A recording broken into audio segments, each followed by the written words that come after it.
நிச்சயமா சொல்றேன், உங்க வாழ்க்கையில அலங்கத்தை கர்த்தர் கட்டுவார். சமாதானம் என்கிற அலங்கம், அற்புதம், ஆசீர்வாதம், உயர்வு, மேன்மை, தொழில், வியாபாரம், உங்க வாழ்க்கையில தேவன் வச்சிருக்கிற வாக்குத்தத்தம் என்கிற அலங்கம் இடிந்து கிடக்கிறதா, அதை கர்த்தர் கட்டி எழுப்புவாரு. அதை கெடுக்கிறதுக்கு எத்தனை அம்மோனும் சன்புலாத்து தோபியாவும் வந்தாலும் அதை கர்த்தர் முறியடிப்பாரு. ஏன்னா நெகேமியா கூட தான் கர்த்தர் கூட இருக்கிறாரு. நெகேமியா, நீங்கள் நெகேமியாவாக இருந்தால் கர்த்தர் உங்களோடு இருப்பார், உங்கள் காரியத்தை வாய்க்க செய்வாரு. ஆமென். கட்டுப்பாடு பண்றாங்களா, எரிச்சல் பண்றாங்களா, மனவடி உண்டாக்குறாங்களா, அல்லேலூயா சொல்லுங்க.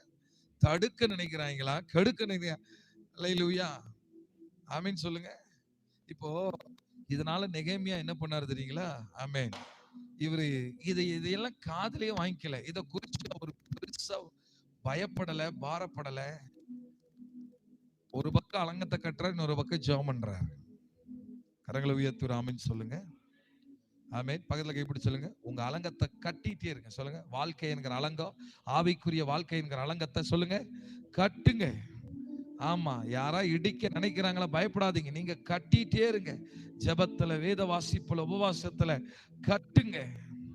பயப்படாதீங்க. தொடங்கிட்டீங்கன்னா கட்டுங்க. தொடங்கினவர் கட்டி எழுப்ப வல்லவராயிருக்கிறார். அதை எவனும் தடுக்க முடியாது.